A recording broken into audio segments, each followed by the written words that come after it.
Hi, I'm Jen, and welcome back to our channel, Pay Down Debt Solutions, where we teach all about velocity banking. So today I'm going to go over more about credit cards with you guys and paying down credit. Okay, paying down your credit card debt with just credit cards. So in my prior example, I went over how to do this with a home equity line of credit. And in today's example, we're going to do it just with credit cards. All right, so there are many of you out there with credit cards and credit card debt that looks very similar to this. And you can do it with nothing but a credit card. So we're going to talk about that today.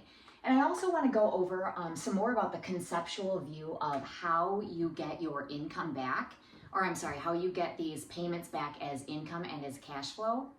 Because I know that concept has been, pretty confusing for most of you. So I'm going to try to explain it in a different way and kind of give you a different conceptual view of how that looks, okay? And what makes velocity banking work, all right? So we know that velocity banking works because when you pick one card or maybe two cards as your debt destroyer and as the vehicle or that debt weapon that you're putting all of your income in, which you will pay all of your expenses out, the way this works is it drops your average daily balance and it also releases cash flow back to you in the form of your payments. And so I'm going to explain that a little bit to you because I know that that gets, pretty confusing. And so we did talk a little bit my last video, we talked about, what makes you guys sad or what makes us sad as individuals and as people, right? And we know that sadness or depression, things like that come from not having a plan. So having a plan can change your entire outcome and your entire outlook on your future, all right? So on the flip side of that, many of you are also anxiety ridden, so you feel lots of anxiety. Okay, so what causes anxiety? Well, the cause of anxiety is too many options, right, in a disorganized fashion. So you don't have any organization to you. You have many options out there, but you just don't know what to do. You don't know how to prioritize, right? So when we talk about the pay down solution, we talk about organizing all of your debts, all of those debts that you have and all of your income that comes in. And so when you organize, that kind of that helps you put together a plan. Well, when you have a plan, right, or when you start to look at your plan, you may find that you are anxiety ridden, right? Because there's lots of different options out there.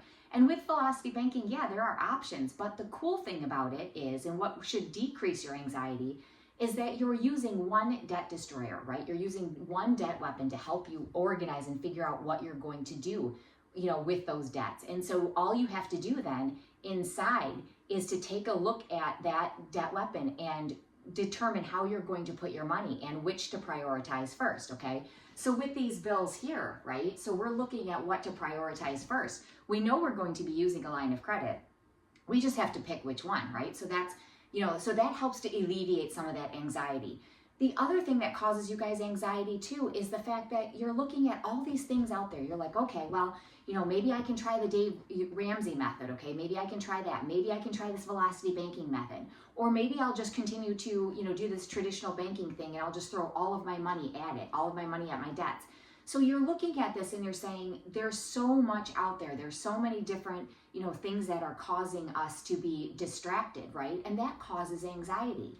So what I'm hoping you'll choose and what I'm hoping you'll do is you'll choose velocity banking because we can alleviate that anxiety for you without a doubt by just learning how to organize your thoughts and organize your debts so that we can create that plan, which will get rid of that anxiety because we will prioritize for you.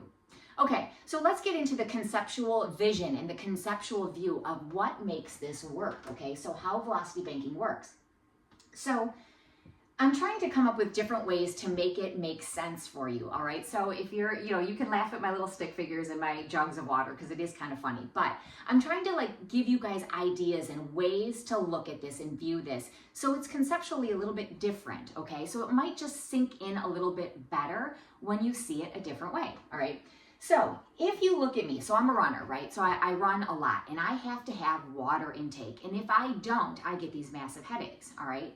So let's say I need, this is me, right? Me as my little stick figure runner. So let's say that I need 1 gallon of water a month, let's say. Okay, we all know it's more than that, but let's just say it's 1 gallon a month. So this is my need. So my monthly need is 1 gallon, okay?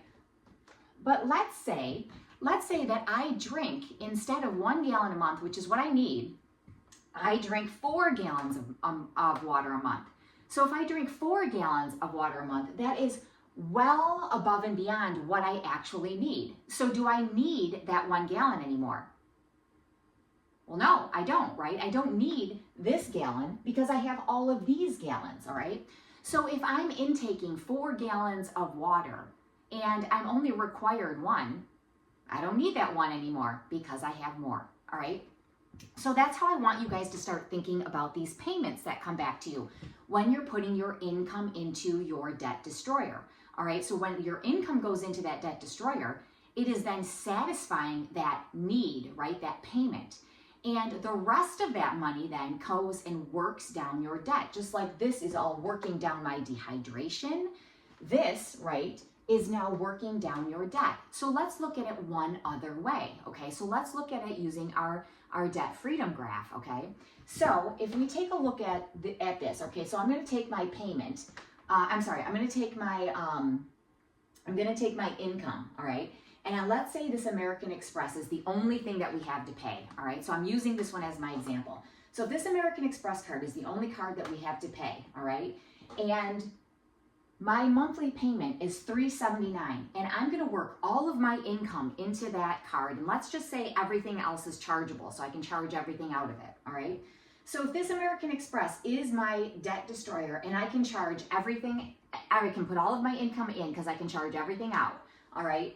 That means that this $379 is going to go to work for me, all right? I don't actually owe it anymore because remember, I'm putting in my entire income, okay? So if that's my entire income then, all right, so I have 11,102, so 11,102, okay, so I'm starting here. Now, we know that my expenses now go from 7,501 to 7,122 because remember, I can subtract this off, all right? That's no longer a payment that I need to make. So I'm just subtracting that off, and that's where we're getting our 7,122, all right?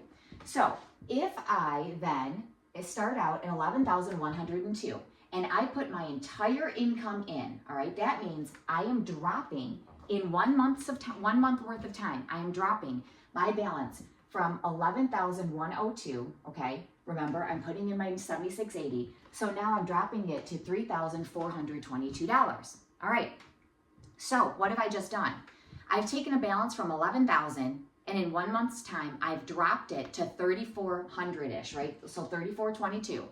So that means that the average daily balance or the interest that I'm going to be paying is going to be averaged between those two numbers, between the high balance, which is my 11,102, and my low balance, which is my $3,422. So now my interest is averaged, isn't it? I don't have to then spend the interest at that top level because I put a big chunk of my income into it throughout that month, all right?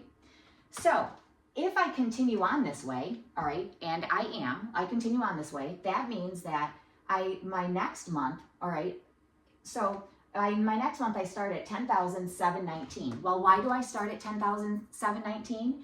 Because remember, I have put in my income, right? I put in my income, but I know that my expenses are going to be coming off of that card throughout the month, okay? They're gonna come out, so that means my balance is gonna come back up, right? If I started here, I drop to here, my charges come out, right? They come out, so my balance is somewhere back up here, okay? So that's exactly what this shows. High balance, low balance, start the end of the month at $10,719. I do it all again the next month, right? So here's the next month. I drop it my balance to $3,039 because remember, my income comes in, my expenses come out, so then I'm left with $3,039 from that $10,719. And then in the third month, because my expenses are coming out, right, in that third month, I then start up here at $10,327, all right? So as you can see, as each month goes by, right, my balance comes back up. Yes, it does, but it never comes back up to the 11,102, right? Because it's stepping down month over month over month. And if I were to run it this way and only have this card to deal with, then it takes me 9 months. I've only spent, sorry, excuse me guys. $1,222 in interest over 9 months to take care of this card, all right? Versus, look, $8,415 over 4.4 years to term this card out, all right? If I do it traditionally, this is how long it would take me. It would take me 4 years at $8,415, okay? So $8,415. But I've done it in 9 months here, and I've only spent $1,222. So you can see, right, this 175, 166, 156, 147, 137, 126, 116, 105, 94, right? And then it's paid off.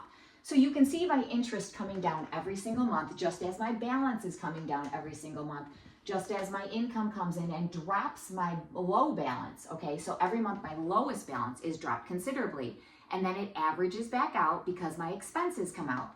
So what happens to this $379, right? So if you want to look at it this way, that means that my $379 goes to work for me as cash flow minus the interest that I have to pay each month, right? So this month I have to pay $175 in interest out of this. Let's just look at it that way. I have to pay $175 out of this, all right? Then the next month at the same payment, let's say I'm paying $166 as my interest out of that. And as that goes down, my cash flow grows, right? It increases, all right? So that's how this works. And that is why I want you to choose velocity banking versus some of these other methods out there, because it works beautifully and you can see it illustrated very well right there, right? So that is why we do velocity banking, and that is how this works, where when you put your income in, okay, you're satisfying that payment on that card, that vehicle that you're using, that debt destroyer, debt weapon that you're using, and it satisfies that payment, okay? And here I just explain it. I say payment is satisfied because you are giving the card issuer, right, the card issuer, more than they require, right, the required amount as payment, all right? So that's how that works. And then I've illustrated here for you the 7501 minus the 374 payment is my 7122. Now, you can do things a little bit different as far as the income and the expenses are. I like to take my income and, you know, when you're working with a credit card, you guys have to remember that the chargeables and non-chargeables come into play here, okay? And so in this example today, I'm going to be using chargeables and non-chargeables. So because we're running it through credit cards, that's how we're going to solve this problem, all right? Now, your chargeables and your non-chargeables. So if you take a look over here, okay, we have what we call available income and we have our chargeable expenses, all right? So you can't charge non-chargeable expenses, obviously, on a credit card. So those non-chargeable expenses, okay, are, in this case, our mortgage, our cars, and I listed these up here for you. In the last example, I didn't bother when we were running it through the home equity, but I broke it out here because you have to know that we do have to hold out our mortgage, we have to hold out our car payments, we have to hold out every single one of these because they are not chargeable expenses. So that means the only thing I can charge on this split card that I'm doing today are the chargeable expenses, okay? And so that's what I'm trying to show you guys here, all right? So now, similarly, if I have to hold them out of my expenses, right, I have to hold them also out of my income, because clearly you can't use your income that's going to be used for other things like your mortgage and your car payments and everything else. You can't put it towards these cars. If you have to hold them out, you truly have to hold them out, right? And so that's what I'm showing here with my available income. So I'm taking my 7680 and I'm subtracting off all of the things, right? I'm subtracting off all of the cards, payment amounts that I won't be using, that won't basically be coming back to me. So in this case, right, because what I'm starting with is my Capital One card and my American Express card. That's the beginning step that we start with. Because why? Well, we're taking our biggest debts here, all right, and our biggest interest rates, all right? So when you go to pay this card back, I want to try to attack the biggest interest, the most interest first. And I'm hoping that's also going to be the biggest payment, which it really should be, right? Because you want those payments to come back to you. Because those payments, again, just like here, right? You want them to come help you work it down through that cash flow that's, you know, coming back to you. So If I take my American Express and my Capital One card, which I have, okay, and I've split these out here, you see the $13,867, you see the $11,102 there, and then we know that I have available income that I have to work with. Well, what's my available income and how do I figure that out? Well, here's what I did. So here's my 7680, right? My 7680, which is my income, and I have to subtract off my mortgage and my 2 cars. Okay, so mortgage and my 2 cars, which leaves me with 5102. So I'm trying to break it down a little bit for you. So then I take the 5102 and I know, okay, which ones of these now, which of these do I still have to hold out of my income? Well, I don't have to hold out this, nor do I have to hold out this, right? But I do have to subtract the 222, right? The 222, remember this is this. Okay, right here, just brought it down here. My 222 I subtract out. I subtract my 276, okay? Oops, I subtract my 133, there it is. I subtract my 15, here it is here. I subtract my 44, my 22, right here, my 33 and my 45, okay? And that gives me my $4,312 that I have to work with, okay? Again, this is kind of coming back to me, right? So I don't have to hold it out, and this I don't have to hold out either. Now, I could have done it the reverse. I could have left my income, hold out all the income, right? And then subtract it off of my chargeable expenses. I could do that too, all right? You just can't do it in both places, all right? You really can't do it in both places. But it kind of works out pretty much the same for the most part, doing it either way, all right? So I want to make that, I wanted to explain that to you because here, right, when I did this, I took my 7501 and I subtracted my 379, 7501, I subtracted my payment, okay? So basically I just took that out of my payment and left my income the way that it was, all right? So you can kind of do it either way, all right? So I just wanted to explain that to you so that if we ever flip it, and sometimes Dan will do it differently, I want you to understand why, okay? Now, if I take these two, my Capital One and my American Express, right? Now I have to decide what I'm going to do with my income. And here I've done an even split because the cards are pretty similar, okay? They're pretty similar. So I did do an even split with income there. But where I changed it up, okay, is here when I did my expenses. Now, our expenses end up equaling the 3304. So I ended up splitting it out, okay? When I did the math on this and I ran the math, I decided I was going to do $1,600 on the American Express and $1,704 on the Capital One because it is a little bit larger. Now, where am I getting my chargeable expenses here? Well, I'm using all of my expenses because remember, I've allowed this to come back to me as income, or not holding it out of my income, I should say. I'm not holding it out of my income, okay? So I let my income, that stay in my income, so now I had to take it out of my expenses. So here's what we've got, right? We've got the 7501, we're subtracting out our mortgage, we're subtracting out our cars. Okay, so here's our mortgage, here's our cars, I should say. And then this is my total, okay, in my interest debts. I'm sorry, not my interest debts, my payments. So then I have the 1619, which equals the 3304. So that's where I get that from. All right.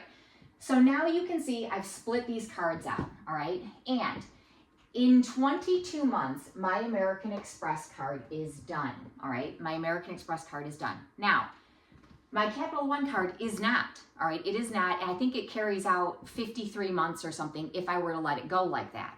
But we know that we're not, and we're not, why? Because we're gonna take that income and now we're gonna throw it at this Capital One card to get rid of that Capital One card, all right? So at 22 months, American Express is now gone, all right? So this is gone, all right? So I don't have this to deal with anymore, so that's gone, all right?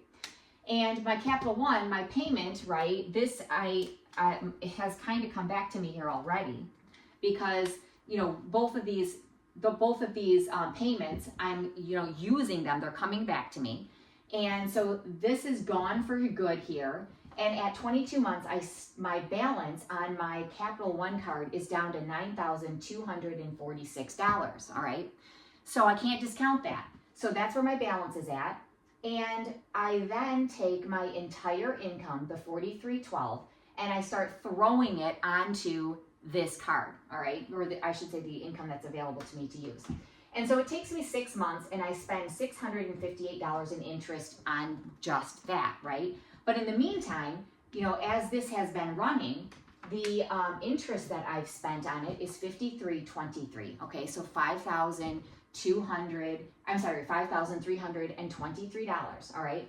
So in 28 months, sorry. In 28 months, my American Express, I've spent $3,242 in interest. My Capital One card, I spent in 22 months worth of time, $5,323. And then I throw the rest of this income in here plus the expenses. And now it runs another 6 months and I spend $658. And now Capital One is gone. Okay, so Capital One is actually totally gone here. And in the meantime, I have also gotten rid of the Chase Slate card because it paid itself off. And because remember, you're running these payments, also you're paying on these as you're doing this split, right? So these are paying down, the traditional way per se, okay? And so this Chase Slate then is gone, the Capital One is gone, the American Express is gone. So now what do I have left? I have Credit One, I have Discover, I have the Chase Sapphire, I have the Synchrony, I have Wells, I have BOA, and I have Citi, okay? So when you look at this, all right, you know that and actually, let me back up for 1 second. So in 28 months, I've spent $9,223 in interest already, okay? So that is what I've spent in my 28 months worth of time.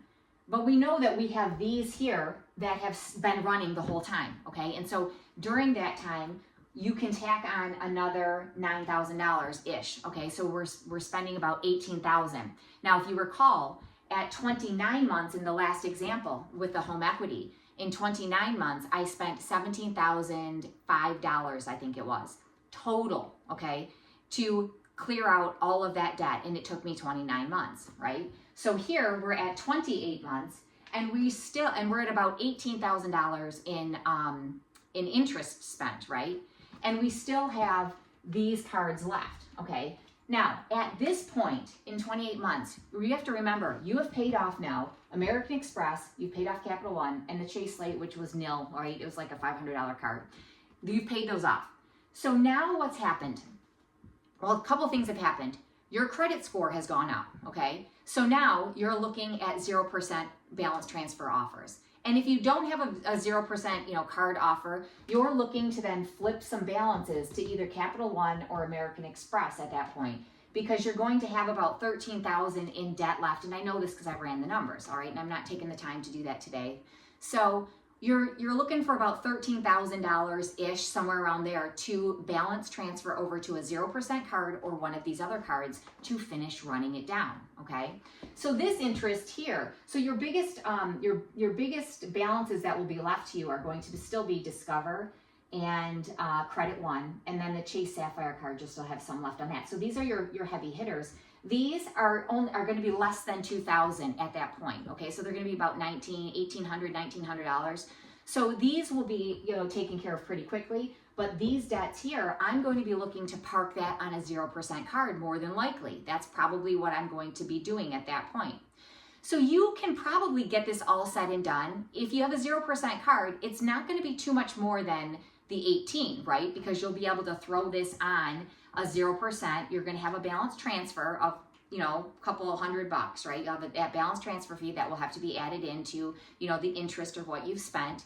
So you're looking at maybe, at this point, maybe $20,000, right, in interest if you do the 0%. It'll be a little bit more than that, maybe like 26 or so, if you have to run it all down and you're dumping it onto one of the other cards at an interest rate, all right? But it's still less than it would be, right, the $35,369. It is still less than that at $20,000 or $25,000, probably worst case scenario, right? You're still saving about $10,000 there. This is why we do it. And not only are you saving in the interest debt, you are also saving yourself time. Without a doubt, you're saving time. 28 months to get to this point, and if you run it and throw it on another card, it's going to take you another 20 months or so. So yeah, it's going to be, it'd probably be less than that, but it'll be somewhere around 40-ish months, maybe 39, maybe 38, somewhere around there to finish this out, okay? So again, You use those personal lines of credit because you can use all of your income. When you can't use all of your income, that is when it takes a little bit longer, right? Because you're holding things out and you can't dump in all that interest to then help you, on the flip side, drop those balances quickly, okay? So that is the difference between using those personal lines of credit, those home equity lines of credit, and credit cards. 100% you can still do it with credit cards. I'm showing you that today right here in this example, okay? But we use those personal lines of credit and those home equity lines of credit when we can. Now, the other thing is, do not forget, you guys, do not forget your Micropay strategy, all right? So let me get this up here again. Micropay strategy. Remember, when you are looking at cards that you are, that you are maxed, right? If they're maxed, you want to be doing your Micropay strategy, because if not, you run the risk of those credit card companies reducing your balances as soon as you throw in a huge chunk of money. So if you want to put, what is this example? $1,200 on this card. You're going to divide it by 15, right? So every other day in that month, you're going to be putting on $80, okay? So you'll put $80 on every other day. You're still going to be running your expenses out of that card. And it's going to seem silly to you because you're going to have money sitting in your checking account that you're then putting on this card every other day. But you need to do this in order to keep your balances from being dropped. And eventually you're going to work that up to being able to put on an entire amount monthly onto that card, right? You're going to be able to make that payment of your direct deposit onto that card. But I want you to split it out to begin with, because you do not want them to catch you putting a chunk of money and then having them reduce your balance on you. So the other thing to remember is too, on these weekends, see Saturday and Sunday where I've got $80 there. Remember that weekends, if you make a payment to your card on the weekend, it doesn't actually hit it until Monday. So I would not be putting $2 amounts on, Saturday and Sunday and then Monday, right? I wouldn't do 80, 80, 80, because that's going to be 80 times 3. And that chunk might hit your card, okay, and quickly. So if you're going to have to, do it 2 days in a row, I would do it during the week instead, all right, during the weekdays. So do it Monday, Tuesday, Wednesday, Thursday, Friday versus Saturday, Sunday, Monday, okay? So just another point I want to make so that you guys don't get caught. All right, so anyway, Velocity Bank, you guys, stop the anxiety. Don't be anxious about this. You can do this. It is not difficult. I know it seems like a lot of math up there. I know it seems like crazy because, at this month I'm pulling this in, and at this month I'm pulling this in, and at this month your balances are down to here. You guys, it's just math. It is not difficult. It is just math. And the magic within Velocity Banking is that monthly adding gentle interest charges, right? So you're gently adding interest, okay? And that drops then for you as you go along. And it accelerates things and makes it just that much faster.